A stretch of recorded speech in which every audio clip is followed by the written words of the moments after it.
The Seattle rain that night didn't fall, it hovered. Tiny water droplets hung in the air like millions of microscopic shattered mirrors catching the pink, purple neon glow from the Amazon spheres in the distance. 10:37 p.m. on a Thursday in 2024. Me Camila Ortega, everyone at the office calls me Cammy, was dragging myself out of the glass high-rise in South Lake Union, Converse already soaked since 7 that morning. The deadline had finally died a painful death 15 minutes earlier. I'd hit send on the last email, at 10:22 p.m., with the line all tests green. Deploying to prod, then closed my laptop like I was closing half my soul. All I wanted now was to get back to my one-bedroom in Capitol Hill, crack open a cold Topo Chico and let Netflix autoplay some series I'd fall asleep to before the first episode ended. But first, get the car. The underground garage sat beneath the building level B2 left corner by the yellow-painted pillar with the long scratch I always used as a landmark. I'd parked my Subaru Outback Wilderness Geyser Blue in that exact spot every single workday for the last few years, ever since I was a junior analyst, making $68K a year right up to now senior data analyst, finally able to pay off the car loan in one lump sum last month. I walked down the spiral ramp. Motion sensor lights flicked on one by one, cold white light sweeping across damp concrete. My footsteps echoed steady, then suddenly stopped. Empty space. Not someone else parked in my spot. Not I forgot which level. Completely brutally empty. A patch of oil-stained concrete that perfectly matched the silhouette of my Outback, the same silhouette that had been there at 7:48 a.m. I stood there, backpack sliding off one shoulder. Rain dripped through a gap in the ceiling, hitting my head, running down my nose. I blinked. Once. Twice. As if blinking long enough would respawn the car like a rendering glitch in Unity. It didn't. I spun and ran up to B1, sneakers slipping on the wet slope. Nothing. Down to B3, chest pounding so hard it felt like it would crack a rib. Still nothing. I stopped in the middle of B3, hands on knees, breath fogging in the 48-degree air. Phone shaking in my hand, I finally opened the Subaru Starlink app with both thumbs. Location last seen 3.2 miles away, Tacoma area, 47 minutes ago. My heart skipped one full beat.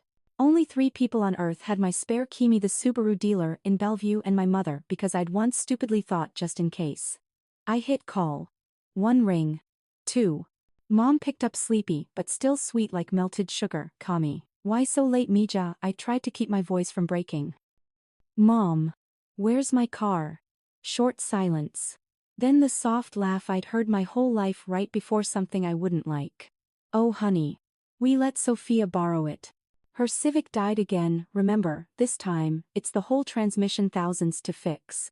She has a casting in Bellevue tomorrow morning. How's she supposed to take the bus in this rain? The sound that came out of me didn't feel like mine.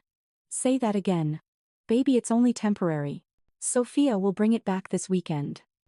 You're strong, you can Uber a few days, it won't kill you. I stood in the middle of dark empty B3, the only light a flickering fluorescent about to burn out. Rain drummed on the tin roof overhead, each drop hitting my hoodie like ice. I stared at the void where the car I'd paid for over 6 years, overtime shifts, skip dinners, no new shoes should have been. And now it was in Tacoma, carrying the little sister who'd never paid a single bill in her life. Something inside me snapped in two. Not loud. No screaming. Just a tiny final click, like a car door locking for good. I took a deep breath, wet concrete and gasoline filling my lungs, and opened a different app. My thumb hovered over the 3 numbers every American knows by heart, even if they've never dialed them. The dispatcher answered on the first ring, calm and professional. 911, what is your emergency?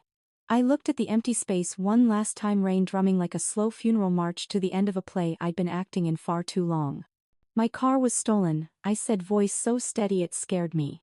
2024 Subaru Outback Wilderness, Washington plates. A, B, C, 1, 2, 3. And I know exactly who took it. I paused half a second, rain drowning out my heartbeat. My parents gave it to my sister without asking me. Half-second silence on the other end, long enough for me to know she was stunned too. Stay where you are, ma'am. An officer is on the way. I hung up, sank to the wet concrete back against the scratched yellow pillar. Rain kept falling. Fluorescence kept flickering. And for the first time in 31 years, I stopped trying to be the good daughter. I sat on the cold floor back against the pillar, listening to the rain countdown on the garage roof. Phone still clenched in my hand. Screen still showed call ended, 0047, 47 seconds. I had just called 911. And I had actually done it. I didn't cry. I barely even shook anymore. Just a sharp cold clarity, like someone had ripped open a freezer door and shoved me inside. The dispatcher had double-checked. So, you're reporting that members of your own family took your vehicle without permission? Yes ma'am, I'd answered sounding like an AI. My mother confirmed it 30 seconds before I called you. She didn't gasp or say, oh my god. She just said officers are en route. Stay where you are and stay on the line if you feel unsafe. I told her I was fine. For the first time in my life I actually believed it. 28 minutes later, counted on my Apple Watch, red and blue lights swirled across the wet walls. A Ford Explorer rolled slowly down the ramp, tires hissing. Door opened. A woman stepped out, black rain jacket, high tight ponytail, badge glinting under neon. Camila Ortega. That's me. She walked over, boots striking concrete with authority. I stood, backpack thudded to the ground. She held out her hand, firm, dry, no pity. Detective Sarah Nguyen, Seattle PD. You're safe now. I nodded, not sure what to say. Sarah glanced at the empty spot, then at me, quick, sharp, like she was reading code. Dispatcher said, family took your car. I want to hear it from you. I let it all out, the Outback I'd just paid off, the spare key I'd left at mom's just in case, the 1037 p.m., call mom's casual, we let Sofia borrow it. Sarah listened without interrupting. When I finished she just nodded once and asked title and paperwork. I unzipped my backpack, pulled out the dark blue folder I secretly called my proof of life cabinet. Inside, clean title in Camila Ortega, only registration, full coverage insurance. The final PAID in full, receipt in red, even last year's screenshot, text to mom, this is my spare key for emergencies only. Please don't use. Sarah flipped through under her shoulder-mounted LED. Closed the folder, handed it back, exhaled, the sigh of someone who'd seen this 1,000 times. Family or not, this is theft, Camila. Each word landed like a hammer on a nail. Washington state law doesn't care if the thief shares your DNA. No consent equals not legal. I swallowed, cold spreading from chest to toes. Even if they think they have the right, because family helps family. Sarah gave a tired half smile, the kind that had heard that line too often. You'd be shocked how many people think love comes with a spare key to your life. She looked me dead in the eye. It doesn't. Love asks. It doesn't take. Rain still dripped through the ceiling gap, landing on Sarah's jacket. She pulled out her duty phone, spoke quick 10 codes I barely followed, then turned back. We're putting out a bolo tonight. Plate VIN, full description, everything's in the system. If your sister drives that car anywhere in Washington, she's getting pulled over. And then, Sarah shrugged lightly, she explains to us, not to you. I nodded, throat tight. What happens to her? Depends. Unauthorized use of a motor vehicle, value over $5,000, felony. Could be cuffed on the spot if she doesn't cooperate. Sarah softened a notch. But I'm guessing you didn't call 911 to watch your sister go to jail, right? I shook my head. I just want my car back. And I want them to understand, this isn't a joke. Sarah put a hand on my shoulder, light but enough to remind me I wasn't alone in this freezing garage anymore. Then you just drew the hardest line you'll ever draw in your life. And you drew it clean. She handed me her card, thick white stock, Sarah, Nguyen, and a direct cell. Anything happens, texts, calls, threats, whatever you call me, direct. Not 911. Me. Got it. I took the card, paper ice cold in my wet palm. Got it. Sarah walked back to her cruiser, red blue lights still spinning, painting the concrete walls like a crime scene disco. Before closing the door, she looked at me one last time. Camila. Yes, you did the right thing tonight. It doesn't feel like it now, but trust me, one day you'll look back and realize this was the night you finally started living for yourself. Door shut. Lights faded up the ramp. I stood alone on B3, rain drumming, but I wasn't cold anymore.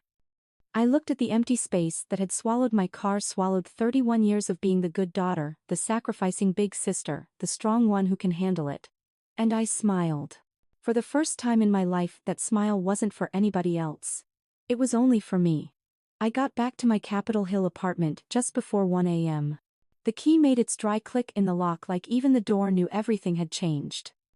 I didn't turn on the big light, just the warm corner lamp enough to see the mail avalanche under the slot and the wet footprints my sneakers left on the hardwood. I dropped the hoodie on the couch and went straight to the bedroom. No Netflix, no tea. No more self-soothing. I knelt in front of the closet, pulled out the bottom drawer, the one I jokingly called the drawer that proves I existed. It was heavy.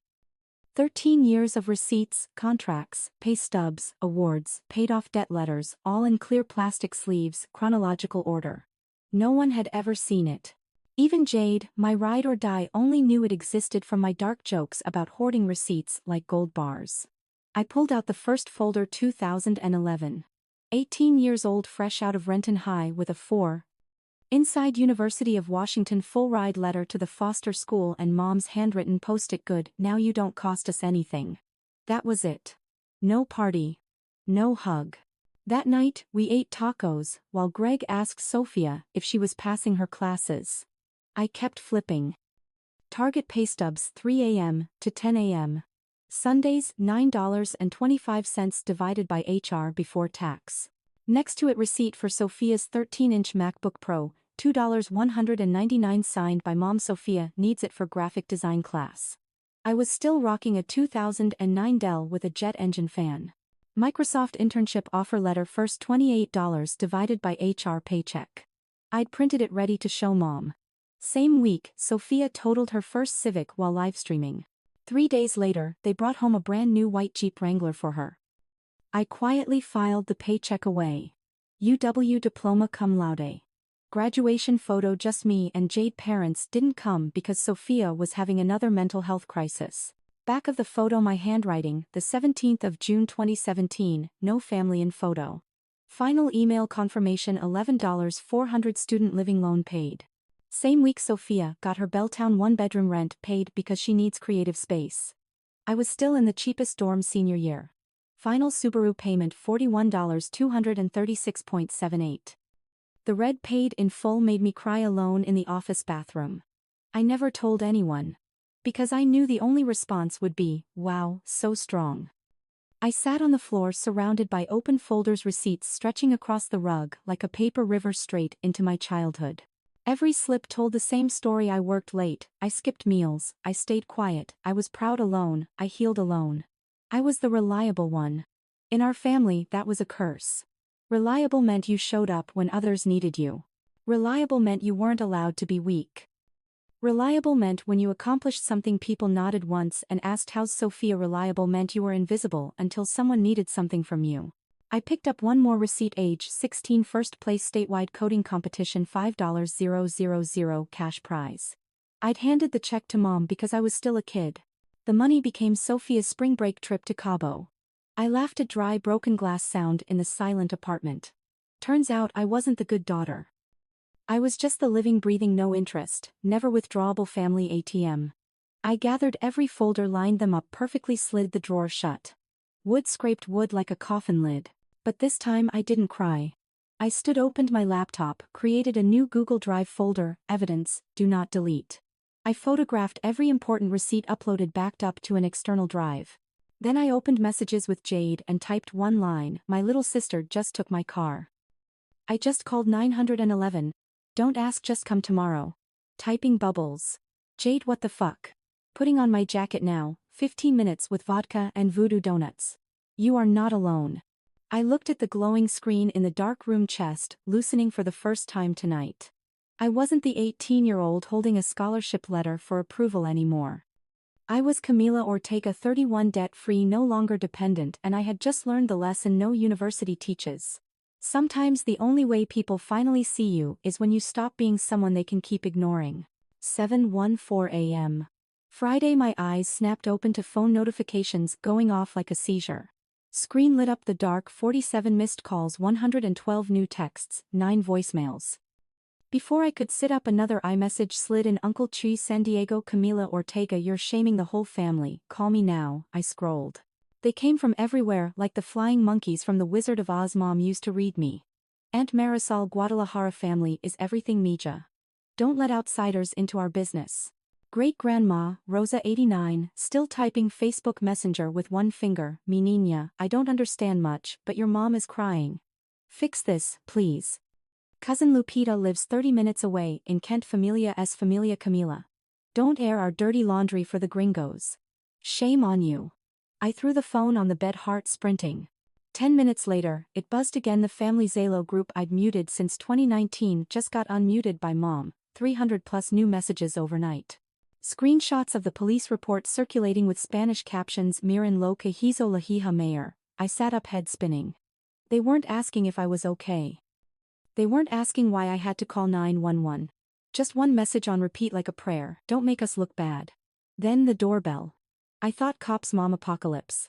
Peephole. Jade Park. Hair in a messy bun, oversized hoodie with a knife-wielding cat, left hand holding iced vodka, right hand clutching a screaming pink voodoo donut box. I opened the door. She walked in, set the box down, flipped the lid. Sugar and chocolate smell exploded. Eat, she ordered. Before you pass out from low blood sugar or low blood pressure from your flying monkey family. I actually laughed, the first real sound in 12 hours. Jade flopped on the couch, pulled out the voodoo doll donut studded with pretzel sticks. I read everything she said, biting the head clean off. They're weaponizing Latin culture against you. Classic flying monkeys. Flying monkeys. In narcissistic family systems, the relatives who get mobilized to attack the truth teller. They don't need facts. They just protect the family image. You kicked the hive, now the swarm's out. I bit into a donut. Chocolate melted, sweet enough to sting. I didn't think they'd mobilize this fast. Don't be shocked, Jade shrugged. Guilt trips are the national sport of immigrant families. Familia is the spell to shut down anyone who dares set a boundary. My mom cried for a week when I refused to lend my little brother $15K for crypto investing. Phone buzzed again. Unknown number +52 area code. If you keep this up, you'll never be welcome in this family again. I showed Jade. She smirked. Last-ditch threat when guilt fails. Block them all. They want you scared of losing family, so you'll shut up. But Cammy. She locked eyes with me. You lost that family a long time ago. You just had the illusion of one. Silence. Jade unscrewed the vodka, poured 2 shots into the bottle caps. Drink. Then I'm helping you. Helping with what? Slamming the door. In the next 20 minutes, created a blocked forever list, already 31 numbers. Killed notifications on every family group across every app.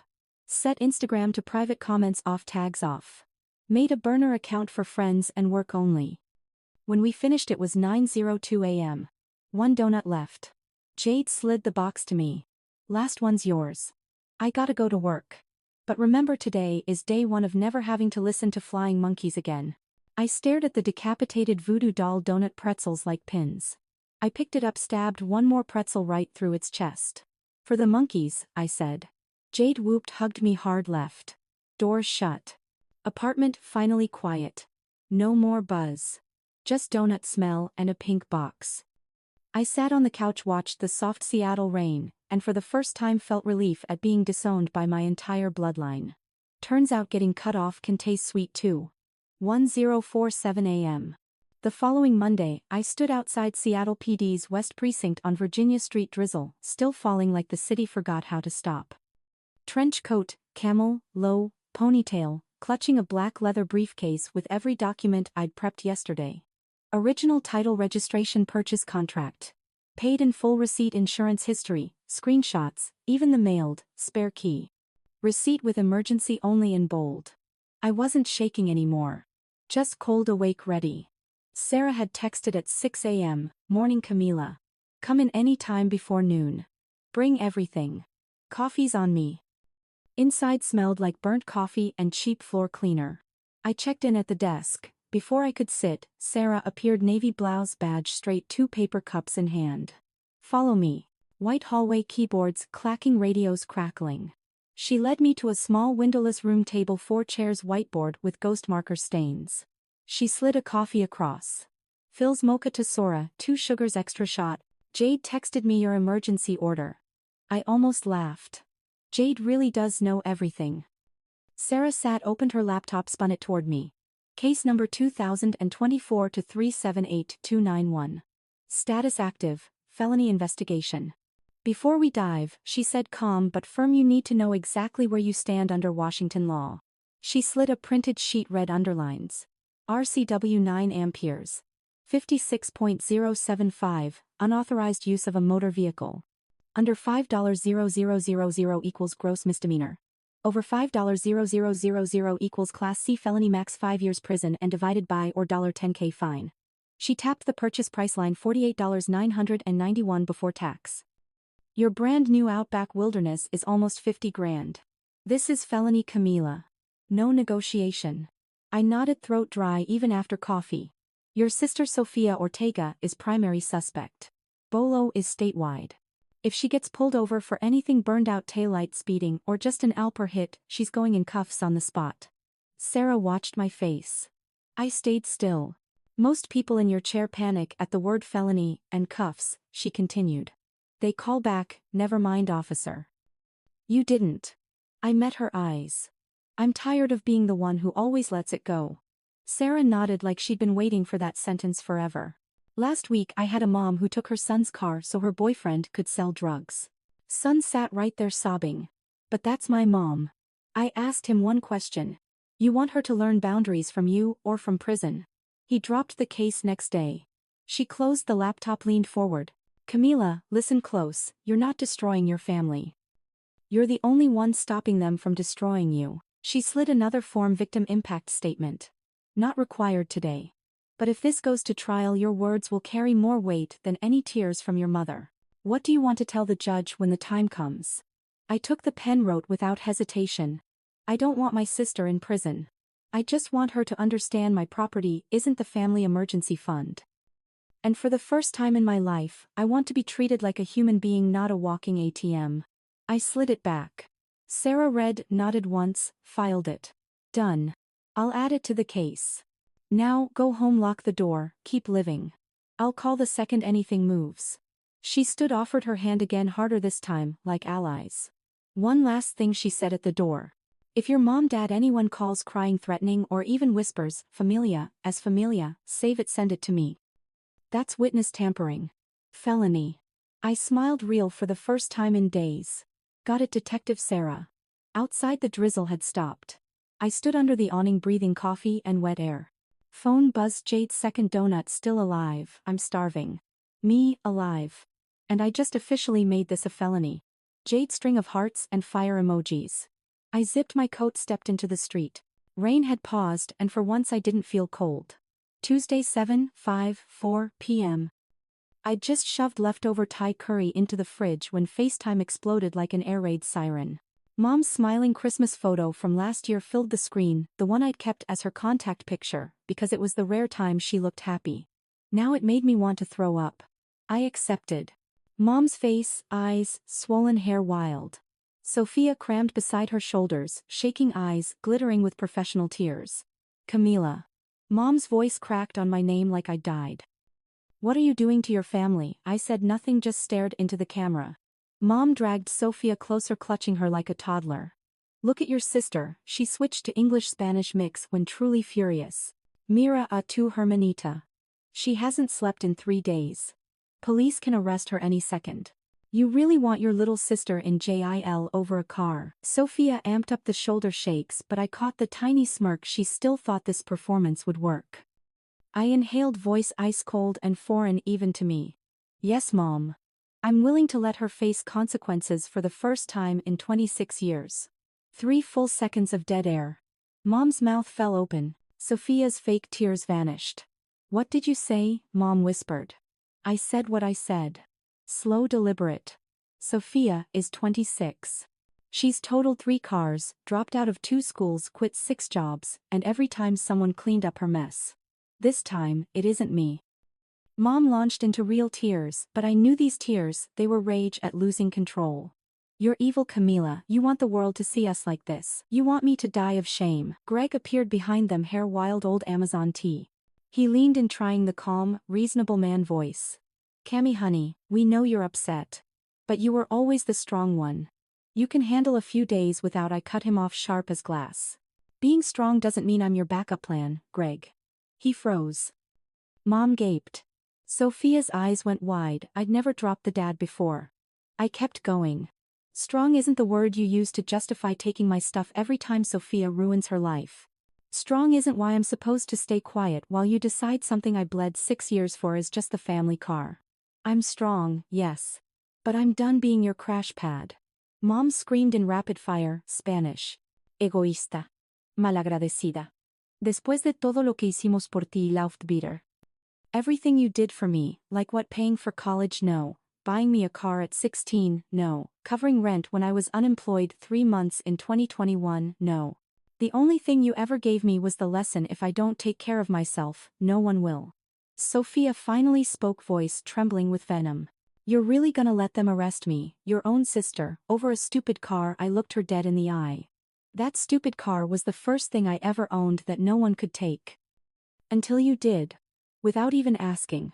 Mom wailed louder, clutching Sofia like she was the victim of domestic violence. You want me on my knees, Camila? I'll kneel. Just drop the charges. I shook my head. No amount of kneeling fixes this, Mom. One way: Sofia returns the car to South Lake Union Garage by 5 p.m. Tomorrow, leaves the key in my mailbox, and never touches my property again. Otherwise, I let the legal system finish what it started. I paused, looked at each of them. And if any of you call again to cry, threaten, or guilt me, I'm blocking you and letting Detective Nguyen handle all future contact. This call is recorded. I ended it before they could reply. Screen went black. Apartment silent except for rain on windows. I set the phone down, hands shaking, not from fear but from finally saying everything I should have said 15 years ago. I grabbed the last Topo Chico, popped it, drank half in one go. Then I texted Sarah, just had the family call. Recorded everything. Sending file now. She replied in 10 seconds. Good job, Camila. You just grew a spine of steel. Proud of you. I smiled, real this time. They wanted war. I just fired the first shot. 11 days. Exactly 11 days since that rainy night on B3 I'd learned to live without a car. 550 bus every morning, Uber Black for late client meetings, memorizing link light rail schedules like a high schooler cramming for finals. I stopped counting blocked numbers, last count 117. But today was Thursday, day 11/126 p.m. I was standing in the middle of the 7th floor open space at my fintech job in SLU, mid-presentation on Q4 fraud detection improvement, when my phone buzzed, the special long vibration I'd set only for one contact: Sarah. Nguyen. Everyone stared. I held up one finger, speed walked to the hallway overlooking Elliott Bay. Sarah. Camila. Calm, but I caught the rare excitement. Merry early Christmas. We got your car. My heart dropped to my shoes. Where? Bellevue Square parking garage, level 4. Sofia got pulled over at 1:11 p.m. because, get this right, taillight out. Officer ran the plate system, lit up red, felony warrant. She's in cuffs right now. I leaned against the glass wall, breath fogging. Did she fight? Sarah gave a dry chuckle. No fight, but an Oscar-worthy performance. Crying, my sister's overreacting, it's a family car. I was gonna return it. Officer had body cam rolling, I'll send the link later. Save it for weekend popcorn. I laughed out loud in the hallway, loud enough that coworkers peeked out. Car okay. Few new scratches on the rear bumper, cold Starbucks in the cup holder, full Sephora bag on the passenger seat. Oh, and a fake temporary plate sticker on the back window. Too bad the cameras read the real one. I covered my mouth, half laughing, half tearing up. When can I pick it up? Towed to Bellevue, impound. Paperwork tomorrow morning, $285 storage. You can bill Sofia later. She's being processed a few hours, then released pending court. Felony still stands. Thank you, Sarah. Seriously. Don't thank me. Thank yourself for not dropping it. I hung up, walked back into the conference room. Whole team staring. Then Lynn, my Vietnamese lead engineer, started clapping. Slow at first, then the entire floor joined, applause echoing in the glass box. Someone yelled, "Yes, Queen," from the kitchen. Jade stood at the door, double V sign, grinning ear to ear. I stood there while people who shared no blood with me gave me a standing ovation, and for the first time in 11 days I cried happy tears this time. 2:44 p.m., that day Sarah sent the bodycam link. I watched in a small meeting room, headphones on. Shaky chest cam footage. My geyser blue Outback crooked across 2 spots, surrounded by luxury cars. Sofia in white faux fur coat, huge Gucci sunglasses, even in the garage, laughing with friends when the officer approached. "Ma'am, is this your vehicle?" It's my sister's, but she lets me borrow." Step out, hands where I can see them. Instant switch, tears on command. No, wait, officer, this is a huge misunderstanding. My sister's crazy, she overreacts. It's a family car, ma'am, active felony warrant for unauthorized use of a motor vehicle. Turn around. Click of cuffs loud and clear. Sofia wails, friends frozen. One stops live streaming mid-frame. My mom is gonna kill me. Please, I was just shopping. Officer Miranda writes in perfect monotone. Close up on Sofia's mascara-streaked face, lips trembling. She looked small. I closed the video. The applause outside had turned into cheers. I stepped out, wiped my face, grinned. Who's buying team lunch today? Entire floor in unison. Sofia. Laughter drowned out the rain. My car was home. And this time nobody else gets the keys. The 17th of May 2024, 8:43 a.m. King County Courthouse downtown was so cold I wore a thin sweater under my black blazer. I stood in the third-floor hallway clutching a cooling coffee, watching lawyers in gray suits, defendants in hoodies, young moms with babies waiting for custody hearings. Nobody smiling. I wore full office armor, hair in a low knot, no jewelry. I wasn't here to look pretty, I was here to finish it. 902 Courtroom 4 opened. Bailiff called State of Washington versus Sofia, Isabella Ortega. I walked in. Sofia sat at defense table in a pastel floral maxi dress, hair down, barely any makeup, like she'd stepped off a Target summer ad. Classic innocent little sister bullied by mean big sister. Her court-appointed lawyer looked more nervous than she did. Mom and Greg sat front row right, mom in traditional black embroidered dress from Mexico, eyes puffy, clutching rosary beads. When I took my seat left victim's side, mom looked at me like I'd murdered her favorite child. Trial started. Prosecutor, black woman about 40, voice like a blade. Your Honor, defendant took a 2024 Subaru Outback valued at $48,991 without permission from the registered owner, her own sister. Owner filed police report immediately.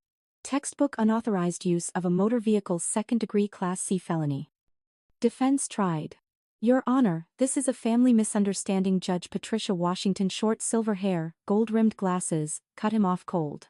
Counselor, misunderstanding does not appear on vehicle titles. Proceed. Prosecutor played the body cam on the big screen. Court silent except Sofia's recorded sobs. My sister's overreacting. It's a family car. I stared at my clenched hands. Judge turned to Sofia, calm but arctic. Miss Ortega, do you wish to address the court? Sofia stood, eyes shimmering, voice tiny. I honestly thought big sisters are supposed to share everything. I didn't know it was such a big deal. I was gonna give it back. Dead silence. You could hear the AC. Judge removed her glasses, looked at Sofia like she could see straight through the act, then spoke slow. Miss Ortega, sharing stops when consent does. Your sister is not a communal resource. She is a person. And today this court is reminding you of that. Mom burst into noisy sobs. Greg put an arm around her, but his eyes on me were pure fear. Judge read the sentence. Defendant pleads guilty to reduced charge of unauthorized use of a motor vehicle, third degree. 18 months supervised probation. 100 hours community service, full restitution to victim, $4,800 impound fees. New fob detailing. Any probation violation triggers original felony, gavel, bang. Done. Sofia dropped her head, crying for real now. Mom glared at me with raw hatred like I'd personally killed her baby. I stood, walked out without looking back. Sarah waited in the hallway, leaning against the wall, hands in pockets. Judge Washington doesn't play, she said, small smile. You just got a textbook perfect sentence. I nodded, throat thick. I thought I'd feel happier. Sarah touched my shoulder. Wins like this rarely feel like Hollywood. They just feel like finally breathing. I looked out the hallway window, rare Seattle sun breaking through gold stripes on wet glass. I breathed deep. Behind me, Mom's voice hoarse with tears. Camila, I didn't turn around. I walked straight out the front doors, down the granite steps onto 3rd Avenue where sunshine hit wet sidewalks. I wasn't the big sister anymore. I was Camila Ortega, finally learning to say no without apologizing. And for the first time, freedom tasted like sunlight. 3 weeks after sentencing, the silence began. No more 2 a.m. calls. No more familia as familia texts. The family Zalo group stayed muted forever, and for the first time ever I wasn't in Mom's close friends on Instagram. She unfollowed me. Greg too. Sofia blocked me. Cold War officially declared. At first I thought that's what I wanted, quiet. But this quiet wasn't peace, it was the silence of an abandoned house where everything's still there but the life is gone. I opened Instagram each morning and no longer saw mom's cactus photos or Sofia's cafe poses. Just void. Then the void started talking. Friday, 4 weeks post-court 6:17 a.m. text from +52 burner. You're dead to us now. Hope you're happy ruining your mother. Blocked. 5 minutes later, another number karma will find you Traidora. 10 minutes, pray your mom doesn't have a heart attack because of you.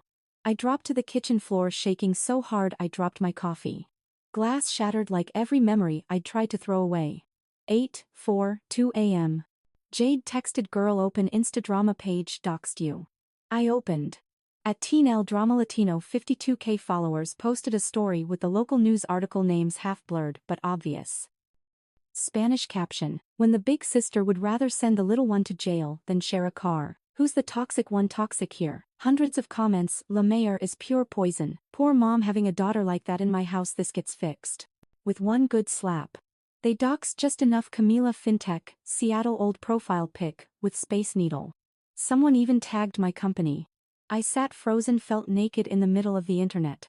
9:15, I walked into the office, eyes swollen.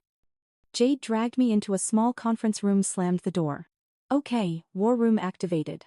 We've got 5 LATAM engineers, 2 Mexicans, 1 Vietnamese, who can dig IPs like potatoes. We're handling this. In 45 minutes. Lynn reported story plus every comment with my name for harassment.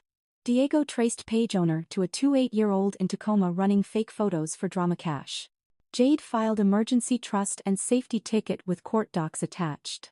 Whole team mass reported until the page was shadow banned in 4 hours. 1107 at Teen Dramalatino's final story. Instagram is censoring me, but we all know who the bad one is. Then vanished from search. But the burner texts kept coming, slow poison, sleep well, knowing mom cries every night. Real daughters don't send sisters to court, God sees everything Camila. I forwarded everyone to a folder evidence to and to Sarah weekly. Sarah classic post-court retaliation. Keep documenting. Watching. One Saturday night, 10:30 p.m. I came home, found a plain white envelope slid under my door. No stamp, no address, typed letters. Your mother is sick because of you. Stop before it's too late. I sank to the hallway floor shaking, called Sarah. 30 minutes later, 2 uniforms arrived, dusted for prints, none checked, footage, hoodie guy face hidden. Sarah texted escalation. Adding harassment charge. Sleep at Jade's tonight. I packed a bag, drove to Queen Anne. Slept on her couch hugging a pillow, dreamed of mom standing in our old Renton yard crying silently, and I couldn't reach her. Next morning Jade made chilaquiles, forced me to eat 2 plates. They want you to self-destruct from guilt, she said, hand on mine. Don't give them that luxury. I nodded, wiping tears with my sleeve. But you know what it feels like to have the whole world turn its back on you, Jade half smiled, half sighed. Babe, I'm the eldest daughter of Seattle Koreans. I know since 15 when I refused med school. Silence is their weapon. You just have to outlast the ammo. I looked out her window at rare sun on red brick. I wasn't ready to forgive. But I was done accepting all the blame. Cold wars can last years. I just learned how to wear armor. August 2024, I caught an early flight SeaTac to Austin Bergstrom, just a carry-on and a heart still cracked but healing. 98 degrees Fahrenheit, 80% humidity. The Texas heat slapped me the second the plane door opened, but it felt warm. Warm because I was running toward family instead of being judged by it for once. Valentina Morales, my cousin 4 years older, waited at arrivals in a black tank, ripped knee, jeans, silver undercut, Ray-Bans perched on her head. She opened her arms, said nothing, just hugged me so hard I felt her heartbeat. Welcome to the Black Sheep Club, Prima. She drove a 1978 orange Ford Bronco Tejano, blasting windows down, hot wind whipping our hair. She didn't ask about the car, the trial mom. Just said, today, you get to stop being the strong one. We stopped at a little shack on Lady Bird Lake, ordered 2 giant micheladas, Modelo fresh lime tagine, rim ice so cold the glasses sweated rivers. Sun sparkled on water, kayaks drifted, dogs chased frisbees. Val sat cross-legged on the grass, faced the sky. Tell me everything. From the beginning. So I did. The rainy garage, 911 mom's courtroom glare, burner texts, envelope under the door. No filters, no tough mask. First time I let myself be fully vulnerable in front of blood family. Val listened nodding, sipping occasional dry laugh at Sofia's body cam meltdown. 6 hours flew like 6 minutes. Sunset Lake turned pink, city lights blinked on. When I finished voice hoarse, Val pulled a joint, lit it, exhaled slow. Blood makes you related, she said, eyes locked on mine. Loyalty makes you family. Tears rolled without warning. They didn't kick me out for marrying a woman, she smiled sadly. They kicked me out for refusing to keep being the good Latina daughter. I said no to lending money, 4th time no to fake wedding in Mexico for grandpa's sake, no to pretending I didn't love Lena. They couldn't handle a moralist woman with boundaries. She wiped my cheek. Camila, you did nothing wrong. You're just the first in 2 generations to say enough. I broke. Not polite, crying, full ugly sob, the kind I'd held back since the garage. For the car, the childhood, the nights I cried alone in dorm bathrooms while Sofia partied. For finally having one blood relative tell me I wasn't crazy, evil, selfish. Val held me until my shirt was soaked. Sun gone, Congress bridge bats starting their nightly flight. She handed me a Kleenex and the half michelada. Now listen, she said, fierce. They're gonna keep attacking. 3 a.m., texts, guilt trips, you'll question yourself. But every time remember, you're not alone anymore. You got me, Lena. Jade. That whole Seattle crew that applauded when your car came back. That's your real family now. I nodded, sipped, breathed in cut grass and Mexican beer. You ever regret it? I asked. I miss Grandma's perfume, she answered instantly. But I've never regretted choosing myself. Because if I don't choose me, who the hell will? That night I slept at Val's little mint green house in East Austin, walls full of wedding photos with Lena Pitbull Frida snoring at the foot of the guest bed. I didn't check my phone once. Morning before airport, Val hugged me one last time. Remember, Prima. You're not the strong one anymore. You're the free one. I flew home carrying a heart still sore but infinitely lighter. And for the first time I believed I'd be okay, not because I'm strong, but because I finally had people who chose me when I stopped being convenient. 6 months later felt like one long dream. November 2024, Seattle, cold again, drizzle like that fateful night on B3. I still lived in Capitol Hill, still worked in SLU, still drove the geyser blue Outback, now with a few extra battle scars on the bumper I never bothered to fix. Those scratches were proof I survived. Sofia started her 100 hours at a Rainier Valley food bank in September. One Saturday afternoon I got an Instagram notification she'd tagged me in a story for the first time since trial. I opened it. Orange safety vest, hair in a ponytail, surrounded by crates, eyes red, caption day 67 over 100. Doing this because my own sister put me here. Some people choose court over family. Still praying for her heart to heal. Number redemption arc. Number family first. 300 hearts. Comments, calling her pobrecita and me the devil. I stared 3 seconds, hit block. No reply. No need to call Sarah. I'd learned silence can be the loudest answer. 3 days after my birthday, a cream-colored card appeared in my mailbox. No envelope, no stamp, mom's handwriting, love mom, no happy birthday. No, we miss you. Just those 4 words, as if her love still existed in a vacuum where I didn't. I stared a long time, then slid it into the evidence box with the burner letters and court papers. Not throwing it away. Keeping it. Because one day, if I have kids, I want them to know their abuela once loved in her own very particular way. Friday evening, phone buzzed. Greg. First contact in 6 months. I opened. Camila, it's Dad. He still called himself that even though I'd stopped at 17. I've been thinking a long time before sending this. I was wrong. Wrong for a long time. I let your mom and Sofia run everything because I thought keeping the peace was enough. But peace that costs my eldest daughter isn't peace. I'm not asking forgiveness today, just want to say I'm proud of you. Proud you protected yourself. Proud you won't let anyone define your worth anymore. If one day you want just coffee, no drama, no pressure, I'll be there. Love always, Greg. I read it 3 times. Tears hit the screen, but they didn't hurt. They felt light. I typed back short, Greg, I'm open to new relationships. But not old patterns. When you're ready to meet as 2 equal adults, no strong one, no backup plan. Text again. Cami sent. Phone off. Sunday morning I drove the Outback up to Mount Rainier. First snow dusted the peak roads, winding empty. I blasted My Women Who Run with the Wolves playlist. Beyoncé, Chapel Roan Sabrina Volume Max. Cold wind whipping through the cracked window. I stopped at Paradise Viewpoint, stepped out into fresh snow. No one around. Just mountain sky. Me. I looked in the rearview mirror, eyes, no longer red, smile no longer forced. I smiled at myself, the realest smile of my 31 years. They took my car. They took my childhood. They took countless nights I thought I didn't deserve love unless I sacrificed. But they also took the last excuse I had to stay small. They didn't just take my car. They took the last excuse I had to stay small. I'm never giving that back. I screamed into the snow, voice echoing off the peaks, wind carrying it away. Then I got back and cranked Miley Cyrus Flowers and drove down the mountain.